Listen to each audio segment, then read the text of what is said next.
Hello everyone, I would like to welcome you all once again to our next session on atomic structure. In today's session, we'll extend the discussion that we were doing on Rutherford's model. Fine. हमने जो Rutherford का model के ऊपर discussion किया था, उसको आगे आज कंटिन्यू करने वाले हैं. ठीक है. तो देखो हमने रुदरफोर्ड के मॉडल में बड़ी इंपॉर्टेंट सी चीजें पढ़ी थी.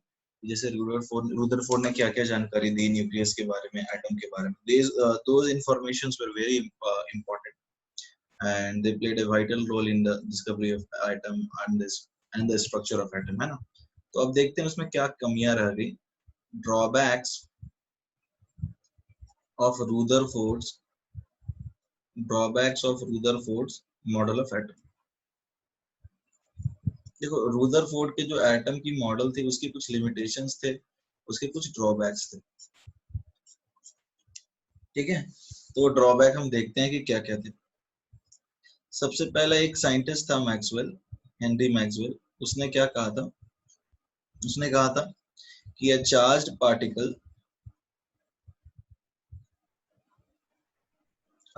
particle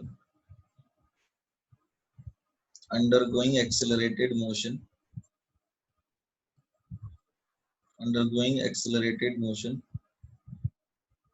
radiates energy in the form of electromagnetic spectrum.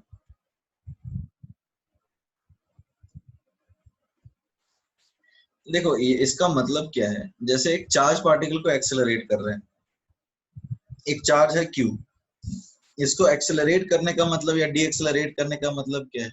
यदि हम इसका एक्सेलरेशन की बात कर रहे हैं तो एक्सेलरेशन के लिए एक फोर्स लगता है. ठीक है. तो एक्सेलरेशन में ये एक्सेलरेट भी हो सकता है, रिटार्ड भी हो सकता है. तो उन दोनों चीजों के लिए फोर्स लगेगा. और फोर्स लगेगा तो क्या होगा. अब फोर्स लगेगा तो ऑब्जेक्ट एनर्जी गेन करता है या एनर्जी लूज करता है. तो जब अल्फा पार्टिकल एनर्जी गेन करेगा तो इलेक्ट्रोमैग्नेटिक एनर्जी गेन करेगा. और जब ये लेट से एनर्जी लूज करेगा तो इलेक्ट्रोमैग्नेटिक एनर्जी ही लूज करेगा. जैसे मान लो तुमने वायर में देखा है कि स्पार्क होता है, मतलब दो पॉजिटिव और नेगेटिव चार्जेस को लेके आओगे तो स्पार्क होता है. तो इसका मतलब इलेक्ट्रोमैग्नेटिक एनर्जी निकलती है, लाइट आता है, राइट. एक चार्ज पार्टिकल जब एनर्जी रिलीज करेगा, ठीक है, तो एनर्जी रिलीज किस फॉर्म में करेगा, इलेक्ट्रोमैग्नेटिक स्पेक्ट्रम के फॉर्म में. ठीक है, क्योंकि चार्ज के कारण इलेक्ट्रिसिटी और मैग्नेटिज्म दोनों जनरेट होता है. ठीक है. देखो मूविंग चार्जेस जो होते हैं, मूविंग चार्जेस वो जनरेट करते हैं इलेक्ट्रिसिटी, और इलेक्ट्रिसिटी से आता है मैग्नेटिज्म. तो सीधी सी भाषा में बताएं तो एक चार्ज पार्टिकल जब एक्सेलरेट हो रहा होता है तो एनर्जी इलेक्ट्रोमैग्नेटिक स्पेक्ट्रम के फॉर्म में ही लूज करेगा. ठीक है. अब जैसे मान लो तुम बॉल को काइनेटिक एनर्जी दोगे तो कोई किसी को जा करके लगेगा तो वो काइनेटिक एनर्जी ही ट्रांसफर करेगा. ठीक है. इसी तरह से यदि चार्ज पार्टिकल के पास इलेक्ट्रोमैग्नेटिक एनर्जी है तो वो इलेक्ट्रोमैग्नेटिक एनर्जी ही रेडिएट करेगा. और वो किस फॉर्म में करता है, इलेक्ट्रोमैग्नेटिक स्पेक्ट्रम में. देखो इसको समझते हैं कि रुदरफोर्ड के मॉडल में इसको कैसे इंट्रोड्यूस किया गया. देखो इलेक्ट्रॉन क्या था, इलेक्ट्रॉन सर्कुलर ऑर्बिट में घूमता था.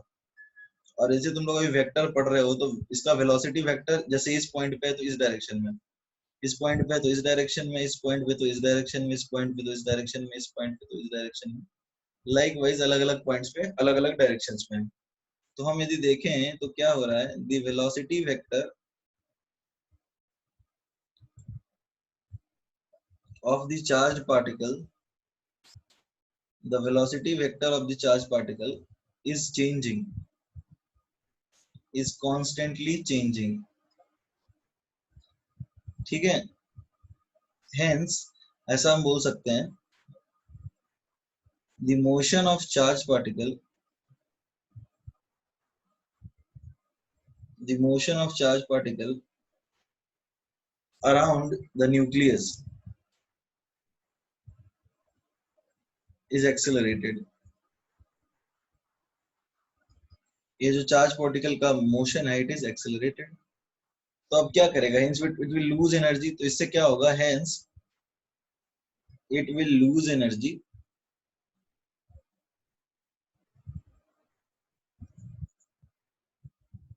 in the form of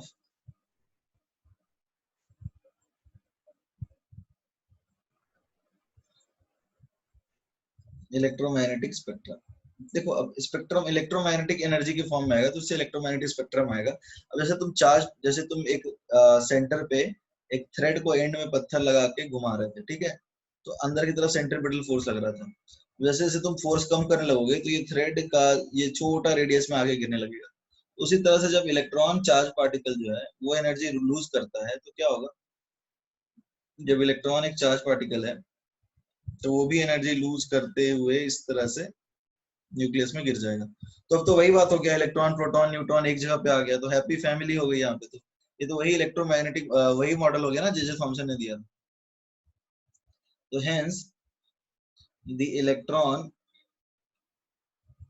according to the above model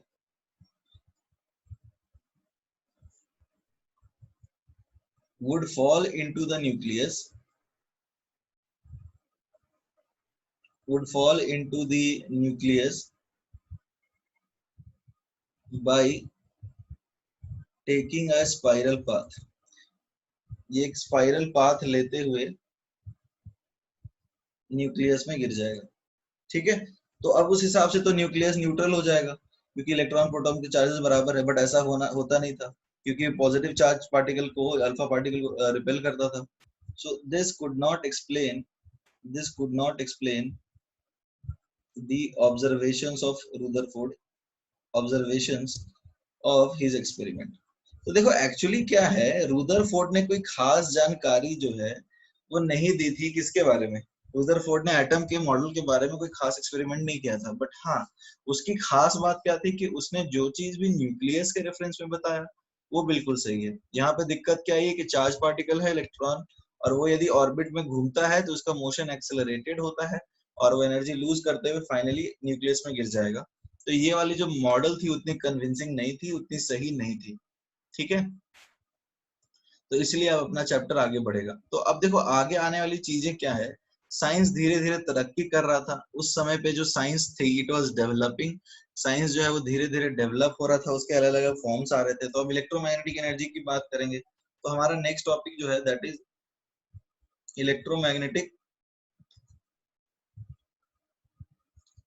spectrum, ठीक है। तो इलेक्ट्रोमैग्नेटिक स्पेक्ट्रम क्या है उसको समझने के लिए सबसे पहले देखो क्या होता है। वेव्स की बात करें तो वेव दो तरह के होते हैं, एक होता है लॉन्गिट्यूडिनल और एक होता है ट्रांसवर्स वेव। लॉन्गिट्यूडिनल वेव में कंप्रेशन और रेयरफेक्शन होते हैं। ट्रांसवर्स वेव में क्या होता है, जो ये डिस्टेंस ऑफ प्रोपगेशन है तो पार्टिकल्स इसके परपेंडिकुलर वाइब्रेट करते हैं, ठीक है। ये आपने को उतना जरूरत नहीं है, यहाँ पर बेसिकली हम इलेक्ट्रोमैग्नेटिक स्पेक्ट्रम की बात करेंगे। यहाँ पे क्या होता है कि जैसे ये बात है तो ये पार्टिकल इस तरह से वाइब्रेट करेगा, ठीक है। तो ये ट्रांसवर्स है, मतलब पार्टिकल्स वाइब्रेट करते हैं perpendicular to distance of propagation. I hope ये बात आपको समझ में आई होगी। तो अब यहाँ पे क्या है, अब बात करते हैं इलेक्ट्रोमैग्नेटिक वेव। इलेक्ट्रोमैग्नेटिक वेव क्या होता है, यदि हम इलेक्ट्रोमैग्नेटिक वेव की बात करें तो देखो इलेक्ट्रोमैग्नेटिक वेव, जैसे हम टू डायमेंशनल वेव की बात करें तो ये देखो ये हो गया two dimensional transverse wave. Just ये पार्टिकल इस तरह से जाता है, इस तरह से ऑसिलेट करता है, ठीक है। तो ये हो जाएगा एक टू डायमेंशनल वेव, है ना। This is a 2D transverse wave, 2D transverse wave. अब इलेक्ट्रोमैग्नेटिक वेव क्या है, it is a 3D transverse wave. 3D transverse wave का मतलब क्या हुआ, 3D ट्रांसवर्स वेव का मतलब ये हुआ कि देखो इलेक्ट्रिकल कंपोनेंट जो है और जो मैग्नेटिक कंपोनेंट है वो एक दूसरे के परपेंडिकुलर होते हैं and to the direction of propagation of wave. वो एक दूसरे के परपेंडिकुलर होते हैं and to the direction of propagation of wave. जैसे ये मान लो ये डायरेक्शन है प्रोपगेशन ऑफ वेव, तो ये मान लो इलेक्ट्रिकल कंपोनेंट ऐसे ऐसे वाइब्रेट कर रहा है, जैसे ये डायरेक्शन एक्स है और ये वाई है, तो एक्स वाई प्लेन में ये ऊपर नीचे ऐसे, ये मान लो इलेक्ट्रिकल कंपोनेंट, इलेक्ट्रिकल कंपोनेंट। तो मैग्नेटिक कंपोनेंट क्या करेगा, ये आगे पीछे करेगा वाइब्रेट। लेट से इसको अलग कलर से दिखा देते हैं।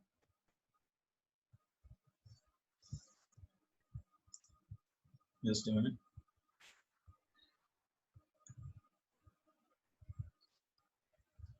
तो इसको हम अलग कलर से दिखा सकते हैं। ये जैसे मान लो ये कुछ ऐसे वाइब्रेट करेगा, ऐसा, ठीक है। मतलब एक ऐसे वाइब्रेट कर रहा है, जस्ट मिनट, ठीक है। ये मान लो एक्स डायरेक्शन है, this is your x direction, तो ये एक ऐसे वाइब्रेट कर रहा है।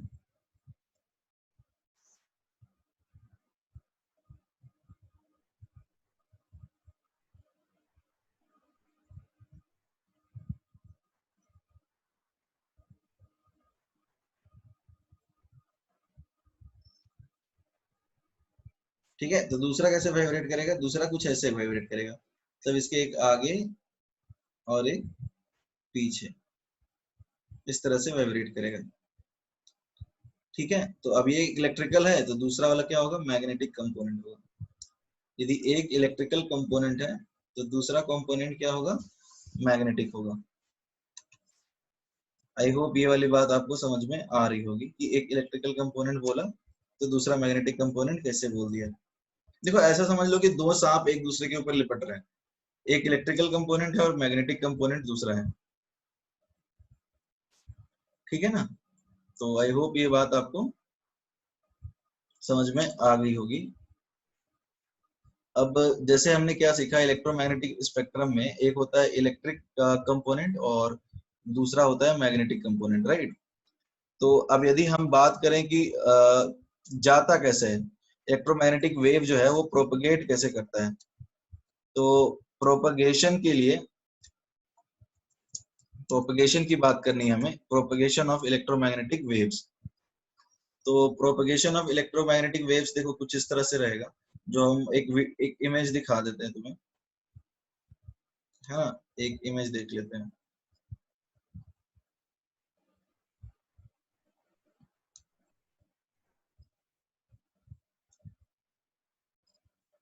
तो हमें एक इमेज देखना है, थोड़ा सा वेट कर लो, थोड़ा सा, है ना, अपन एक इमेज देखने वाले हैं।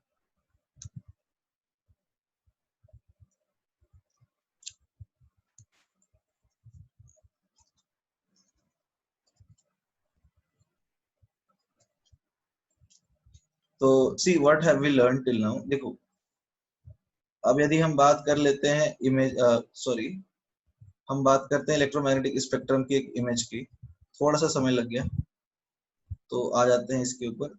देखो इलेक्ट्रोमैग्नेटिक वेव का जो इमेज है वो कुछ इस तरह का है। देखो यदि ये तुम्हें इलेक्ट्रिक फील्ड दिख रहा है, तो इलेक्ट्रिक फील्ड कुछ इस तरह से वाइब्रेट कर रहा है ना, इलेक्ट्रिक फील्ड जो है वो कुछ इस तरह से वाइब्रेट कर रहा है। आई hope it is clear. Electric field कुछ इस तरह से वाइब्रेट कर रहा है, ये भी एक ट्रांसवर्स वेव है, मान लो ये डायरेक्शन ऑफ प्रोपगेशन है, तो इलेक्ट्रिक फील्ड क्या है, इस तरह से वाइब्रेट कर रहा है। आई होप ये वाली बात दिख रही होगी। और रेड कलर लाइन से क्या है, मैग्नेटिक फील्ड इस तरह से वाइब्रेट कर रही है। तो ये इलेक्ट्रिक फील्ड हो गया और ये मैग्नेटिक फील्ड हो गया। तो ये इसका एक प्रॉपर इमेज हो गया इलेक्ट्रोमैग्नेटिक स्पेक्ट्रम का, कि एक इलेक्ट्रिक फील्ड है और एक मैग्नेटिक फील्ड है। आई होप ये बात अब ज्यादा रिलेवेंट हो गई होगी, मैं थोड़ा सा टाइम लगा वो इमेज दिखाने के लिए। ठीक है, आई होप आपको ये बात समझ में आई होगी कि इलेक्ट्रोमैग्नेटिक स्पेक्ट्रम कैसा दिखता है, सॉरी इलेक्ट्रोमैग्नेटिक वेव। तो इलेक्ट्रोमैग्नेटिक वेव क्या है, 3D ट्रांसवर्स वेव है। इलेक्ट्रो इट इज, इसका डेफिनेशन है ईएम वेव, यानी इलेक्ट्रोमैग्नेटिक वेव का डेफिनेशन है, it is a 3D transverse wave, it is a 3D transverse wave, just a minute, which which consists of oscillating electrical and magnetic component, oscillating electrical and magnetic component perpendicular to each other, perpendicular to each other, and to the direction of propagation of wave. अब इसका मतलब आपको समझ में आ गया होगा, perpendicular to each other तो होते ही हैं, and they are also propagation perpendicular to the direction of propagation of wave. मतलब क्या है इसका, जैसे ये देखो, ये जो इलेक्ट्रिक कंपोनेंट है वो परपेंडिकुलर है मैग्नेटिक के, और ये दोनों परपेंडिकुलर है direction of propagation of wave. ये ऐसे ऑसिलेट कर रहा है, ये ऐसे ऑसिलेट कर रहा है, और ये वेव इस एरो के हिसाब से जा रहा है, डायरेक्शन ऑफ प्रोपगेशन। तो इलेक्ट्रिक कंपोनेंट, मैग्नेटिक कंपोनेंट दोनों जो है वो डायरेक्शन ऑफ प्रोपगेशन के परपेंडिकुलर। तो ऐसे वेव को इलेक्ट्रोमैग्नेटिक वेव कहते हैं, जिसमें इलेक्ट्रिकल कंपोनेंट भी होता है और मैग्नेटिक कंपोनेंट भी होता है। अब देखो, हम कुछ फंडामेंटल टर्म्स डिफाइन करने वाले हैं, बेसिक टर्म्स। तो बेसिक टर्म्स क्या होता है, जैसे ये मान लो ये वेव है और ये कुछ इस तरह से ऑसिलेट कर रहा है, तो एक टर्म होती है amplitude.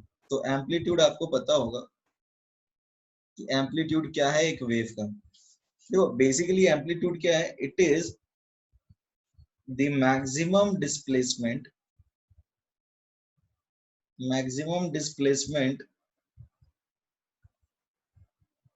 of a particle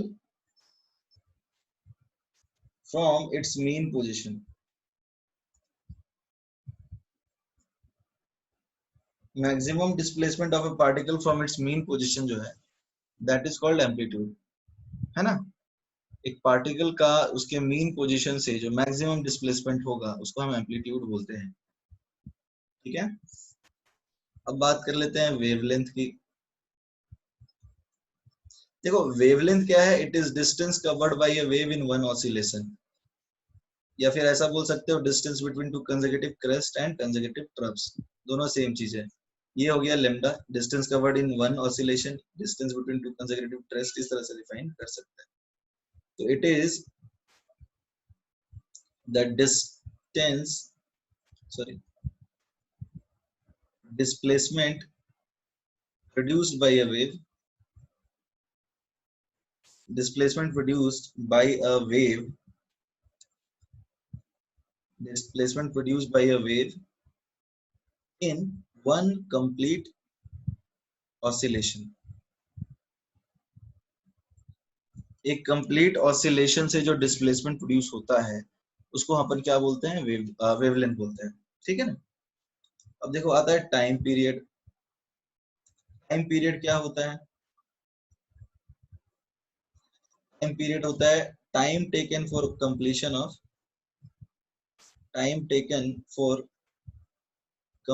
of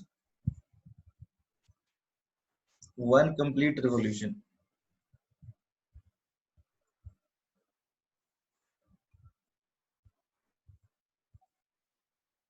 ठीक है, आई hope it is clear.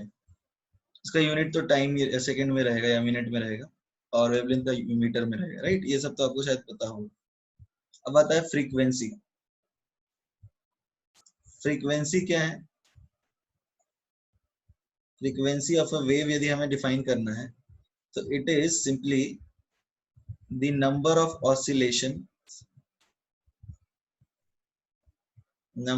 Oscillations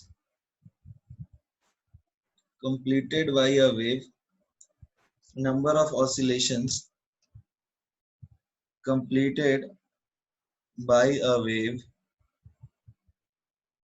in 1 second बोल सकते हो, या फिर पर सेकंड भी बोल सकते हो, या फिर पर सेकंड बोल सकते हो, यानी नंबर ऑफ ऑसिलेशंस कंप्लीटेड पर second, number of oscillations completed पर सेकंड है, ठीक है ना। तो टाइम पीरियड जो है होता है इट इज 1 अपॉन फ्रीक्वेंसी। ठीक है, देखो एक फ्रीक्वेंसी एक सपोज एक ऑसिलेशन कंप्लीट करने में टी टाइम पीरियड लगता है, तो टाइम पीरियड क्या हो जाएगा बताओ, एक oscillation upon frequency, number of oscillation पर सेकंड, ठीक है। जैसे समझने की कोशिश करो, एक ऑसिलेशन कंप्लीट करने में टी टाइम लग रहा है, राइट। तो कितने ऑसिलेशंस, मतलब कितने ऑसिलेशंस कंप्लीट किया, या फिर 1 सेकंड लगता है, ठीक है। एक ऑसिलेशन कंप्लीट करने में हमें पता करना है कि फ्रीक्वेंसी क्या है, फ्रीक्वेंसी क्या है, ठीक है ना। तो फ्रीक्वेंसी आ जाएगा 1 बाई टाइम पीरियड। ठीक है, आई होप ये बात समझ में आई होगी, क्योंकि टाइम पीरियड होता है कि एक ऑसिलेशन को खत्म करने में कितना टाइम लगता है, ठीक है ना। तो उसमें उस गिवन टाइम में कितना फ्रीक्वेंसी हुआ, तो ये सीधा 1 बाई टाइम पीरियड हो जाएगा। ठीक है, आई होप इट इज क्लियर। ये आपने पहले भी पढ़ा होगा। इसका यूनिट क्या होता है, इसका यूनिट होता है पर सेकेंड या फिर हर्ट्ज।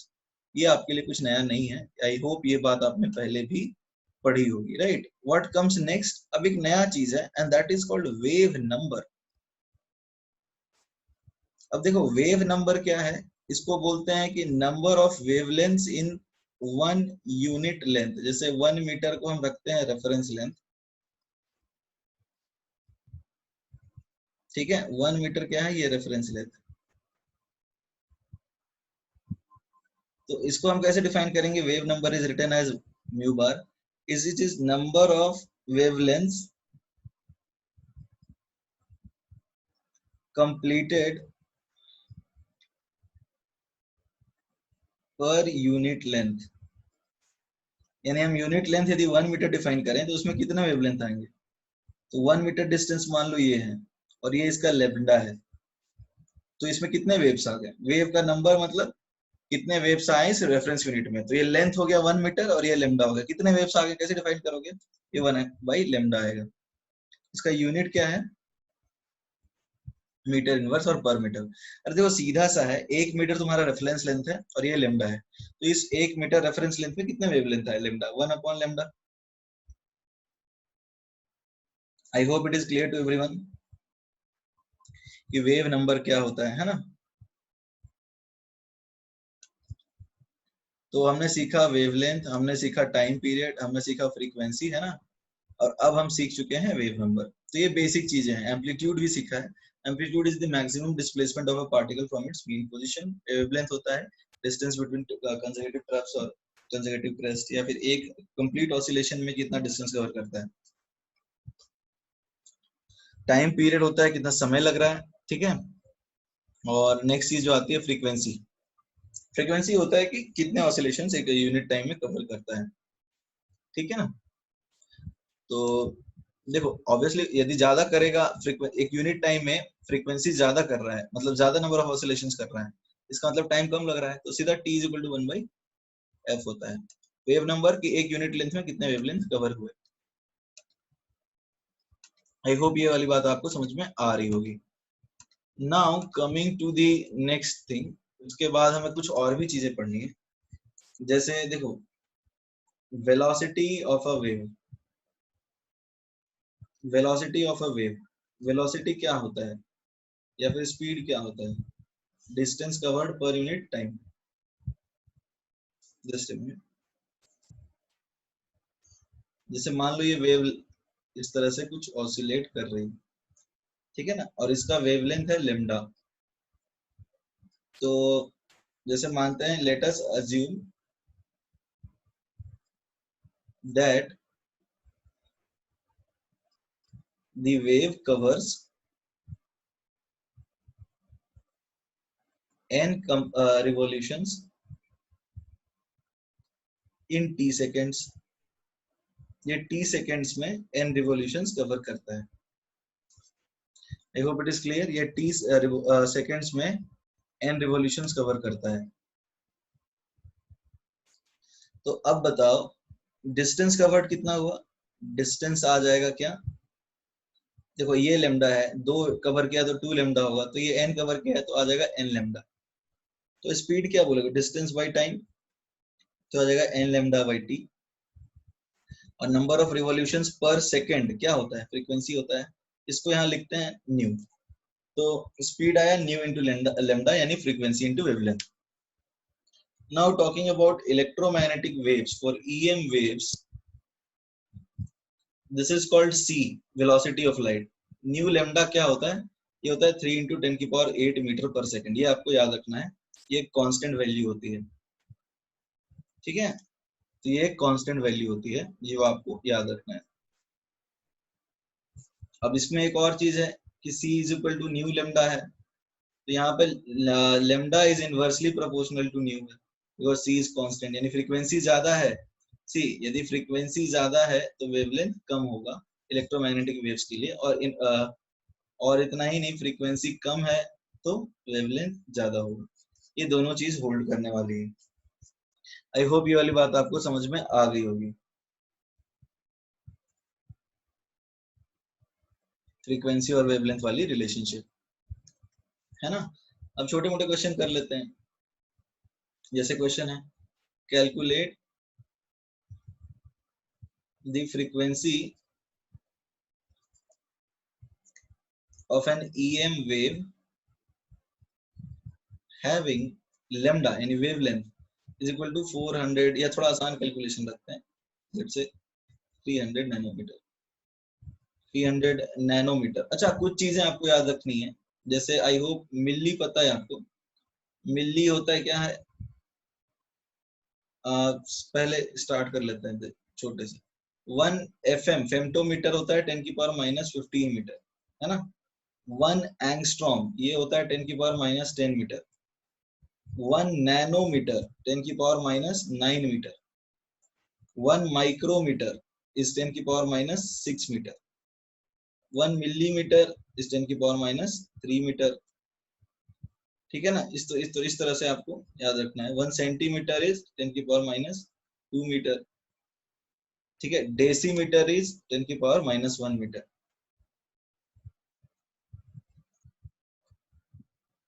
तो आपको ये 300 नैनोमीटर दिया है, ठीक है ना, ये आपको याद रखना है।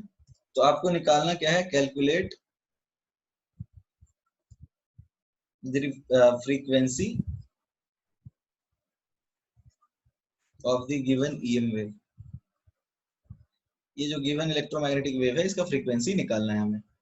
तो देखो ज्यादा टेंशन लेने वाली बात है नहीं, यहाँ पर हमें क्या पता है, C कांस्टेंट होता है 3 × 10⁸, और ये 300 नैनोमीटर है, 300 10⁻⁹ इंटू लेमडा कर देते हैं। ठीक है। अब 3 कैंसिल हो जाएगा, तब ये क्या मिला, 10⁸, या आएगा 10⁻⁻7 इंटू न्यू, तो आएगा 10⁻15 हर्ट्ज। ठीक है, ये आ जाएगा 10⁻15 हर्ट्ज। तो इस तरह से हम फ्रीक्वेंसी निकाल सकते हैं जहां पे हमें लेमडा यानी वेवलेंथ दिया हो। I hope this is clear.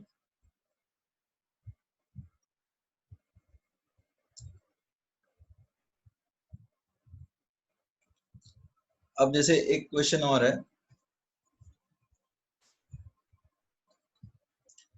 Calculate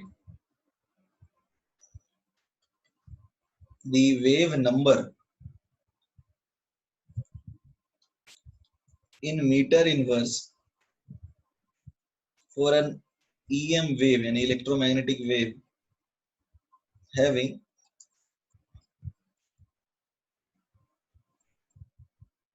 frequency is equal to 10⁸ hertz.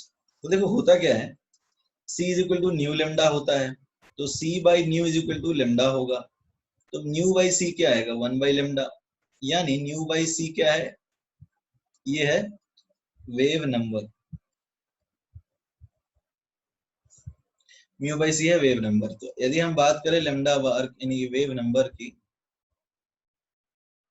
तो वेव नंबर क्या आता है, न्यू बाई C, तो ये आएगा 10⁸, और C क्या होता है, स्पीड ऑफ लाइट 3 × 10⁸। ठीक है। अब हमें मीटर से इनवर्स में निकालना है, तो ये आ जाएगा आपको 1/3 सीधा सा। अच्छा, यदि आपसे बोला जाए कि calculate in the above question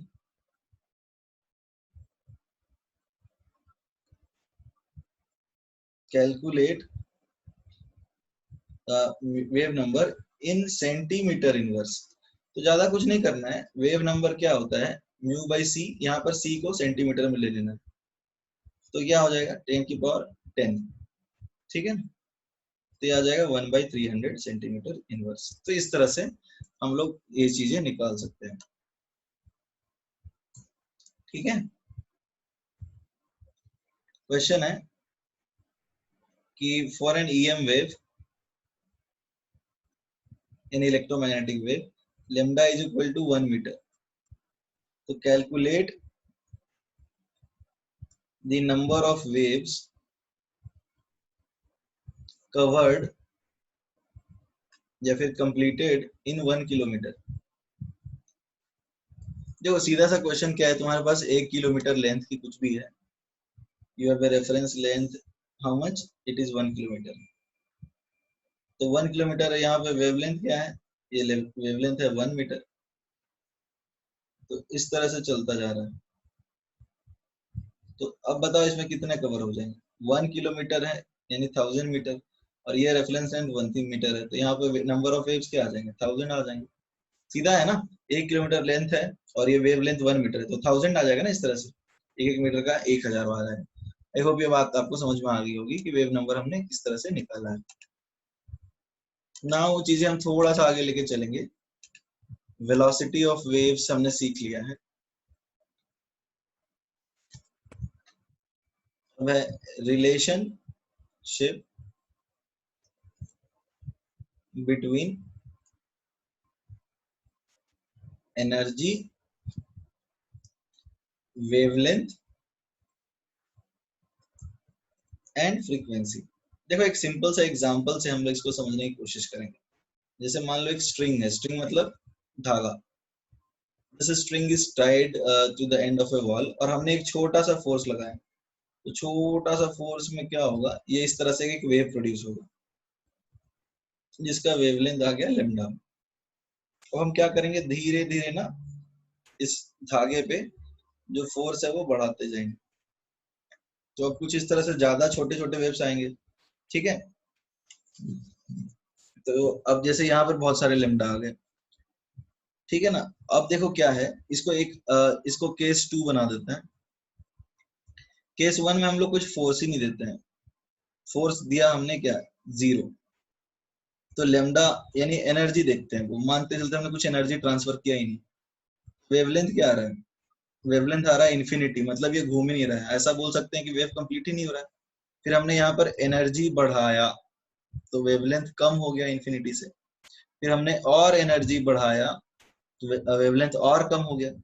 अब मान लो हम एनर्जी को कर दें इनफाइनाइट, एनर्जी और बढ़ा दें, तो वेवलेंथ इस तरह से बढ़ता जा रहा है, बढ़ता जा रहा है, बढ़ता जा रहा है। आई होप ये वाली बात आपको समझ में आई होगी। ये डायग्राम 2 है और ये डायग्राम 3 है और ये 4 है। अब मान लो हमने 5 में क्या किया है, एनर्जी को टेंडिंग कर दिया, मान लो एनर्जी इनफाइनाइट है, तो वेवलेंथ क्या होगा, 0। यानी क्या, ये वेव्स ऑलमोस्ट टच करने लग जाएंगे एक दूसरे को, उनके बीच की स्पेसिंग कुछ नहीं होगी। तो जब एनर्जी इनफाइनाइट होगा तो वेवलेंथ क्या होगा, 0। तो समझने की कोशिश करो, जब एनर्जी बढ़ रहा है तो यहाँ पे देखो क्या है, यहाँ फ्रीक्वेंसी 0 है, क्योंकि कोई टाइम पीरियड है ही नहीं, मतलब कोई फ्रीक्वेंसी ही नहीं। और जब एनर्जी बढ़ता है तो फ्रीक्वेंसी भी बढ़ता है, ठीक है ना। जैसे यहाँ पर हमने एनर्जी ज्यादा दिया तो ज्यादा ऑसिलेशन आ रहा है, और जब एनर्जी इनफाइनाइट है तो इन दोनों के बीच में इनफाइनाइट ऑसिलेशन होंगे। तो जब एनर्जी बढ़ रहा है, होप ये बात आपको समझ में आई होगी। देखो यहाँ पर हमने एनर्जी 0 दिया तो वेवलेंथ इन्फिनिटी आया, वेव प्रोड्यूस ही नहीं हुआ, ठीक है, वेव प्रोड्यूस ही नहीं हुआ। और जैसे जैसे हम एनर्जी बढ़ा रहे हैं, ठीक है ना, वैसे वैसे क्या हो रहा है, फ्रीक्वेंसी बढ़ रहा है, नंबर ऑफ ऑसिलेशंस बढ़ रहे हैं, और वेवलेंथ जो है वो कम होता जा रहा है। तो जब मैंने एनर्जी इनफाइनाइट कर दिया तो वेवलेंथ ऑलमोस्ट 0 हो जाएगा, तो एनर्जी बढ़ेगा तो वेवलेंथ कम होगा और फ्रीक्वेंसी बढ़ेगा। तो हम ऐसा बोल सकते हैं कि energy is directly proportional to nu यानी frequency, and it is inversely proportional to lambda. Energy is directly proportional to frequency and inversely proportional to wavelength. E is proportional to nu and nu is proportional to 1 by lambda. I hope it is clear कि energy जो है proportional होता है frequency की, energy बढ़ाएंगे तो frequency बढ़ेगा और एनर्जी बढ़ाएंगे तो वेवलेंथ कम होगा, वाइस वर्सा ट्रू है। तो आई होप ये बात आपको समझ में आई होगी। एनर्जी बढ़ाएंगे तो फ्रीक्वेंसी में वेवलेंथ कम होगा और फ्रीक्वेंसी बढ़ेगा, एनर्जी कम करेंगे तो वेवलेंथ बढ़ेगा और फ्रीक्वेंसी भी कम हो जाएगा। अब हम बात करते हैं इलेक्ट्रोमैग्नेटिक स्पेक्ट्रम की। Electromagnetic spectrum, what is electromagnetic spectrum, देखो when various electromagnetic waves are arranged in the order of increasing frequency. देखो जब फ्रीक्वेंसी बढ़ेगा तो क्या होगा, वेवलेंथ कमेगा। Increasing frequency and decreasing wavelength,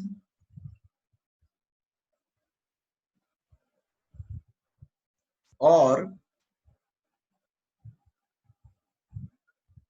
decreasing frequency, जब हम फ्रीक्वेंसी कम करेंगे तो क्या होगा, वेवलेंथ बढ़ेगा।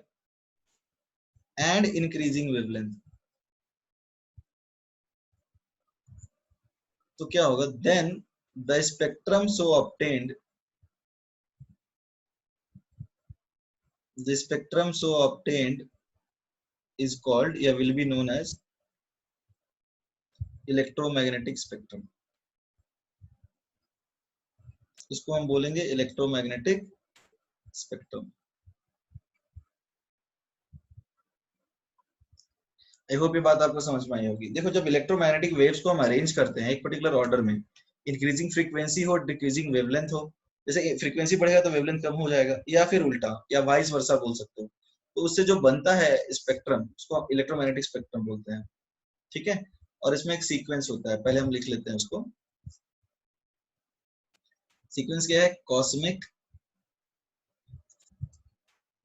गामा रे, क्या आता है, X ray, ultraviolet, visible, infrared, microwave, ठीक है, radio wave and long radio wave, ये एक सीक्वेंस आता है। तो देखो अब होता क्या है कि कॉस्मिक रेज, जैसे हम इधर ऊपर से जब हम नीचे जाएंगे तो यहाँ पे क्या है, एनर्जी मैक्सिमम है, कॉस्मिक की एनर्जी सबसे ज्यादा होती है। कॉस्मिक रेज मतलब हाईली एनर्जेटिक सोर्सेस के पास मिलता है कॉस्मिक रेज। तो जब एनर्जी मैक्सिमम होगी तो वेवलेंथ भी मैक्सिमम होगी और लेमडा क्या होगा, मिनिमम होगा। फिर जब हम नीचे जा रहे हैं तो हम क्या कर रहे हैं, देखो नीचे जा रहे हैं तो इसमें क्या हो रहा है, नीचे जा रहे हैं तो ऊपर मैक्सिमम से एनर्जी मिनिमम हो जाएगी। ये ऑर्डर क्या है, this is the order of, नीचे लिख दो यदि, तो this is order of decreasing frequency and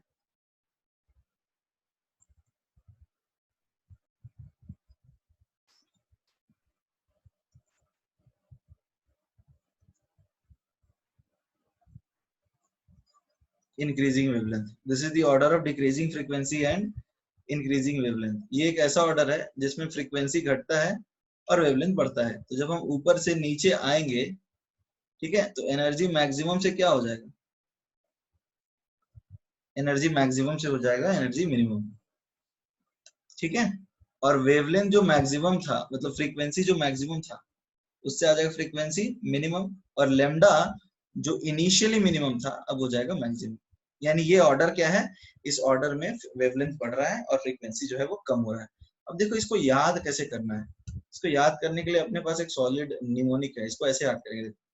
चलो गोवा, मतलब पहले लेटर से याद करना है, कॉस्मिक तुम्हें याद करना है, गामा तुम्हें याद करना है। चलो गोवा कैसे चलेंगे, एक्सयूवी लेके चलेंगे, है ना। चलो गोवा एक्सयूवी लेके इंडिया घूमेंगे और मुंबई के रास्ते लौटेंगे। ठीक है, तो तुम ऐसे सीक्वेंस में याद कर ले, चलो गोवा एक्सयूवी, एक्सयूवी यहाँ मिल जाएगा, तुम ले करके इंडिया घूमेंगे और मुंबई के रास्ते लौटेंगे। आई होप ये बात आपको याद होगी होगी इस तरह से। तो चलो से है कॉस्मिक, गोवा से है गामा, इसको ऐसे याद करो, चलो गोवा एक्सयूवी लेकर के, है ना, इंडिया घूमेंगे और मुंबई के रास्ते लौटेंगे, मुंबई के रास्ते लौटेंगे। ये अपने पास इस तरह से निमोनिक बन गया। चलो गोवा मुंबई घूमेंगे, एक्सयूवी, चलो गोवा एक्सयूवी लेके मुंबई घूमेंगे, सॉरी इंडिया घूमेंगे और मुंबई के रास्ते लौटेंगे। चलो गोवा सबसे याद कर लो, एक्सयूवी लेके इंडिया घूमेंगे और मुंबई के रास्ते लौटेंगे।